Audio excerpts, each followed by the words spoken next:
মানুষ মারা গেলেই আমাদের দেশে ওই মৃত্যু উপলক্ষে বিভিন্ন রকম খতমের কালচার আছে। অনেকে ওই কালিমা খতম করে, অনেকে কোরআন খতম করেন, এরকম বিভিন্ন রকম খতম আছে।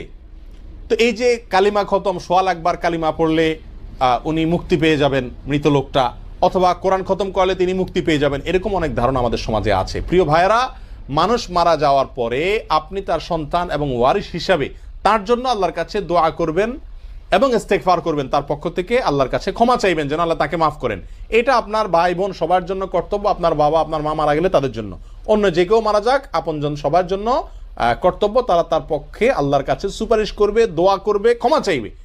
কিন্তু ইসলামী শরীয়তে কোরআন এবং হাদিসের কোথাও আমাদেরকে এটা বলা হয়নি যে মানুষ মারা গেলে ওই মৃত মানুষের জন্য খতমের কোনো অ্যারেঞ্জ করতে হবে। সেটা কোরআন খতম হোক, খতমে জালালি খতম হোক, কালিমা খতম হোক, সোয়াল আকবার হোক, আর যাই হোক না কেন।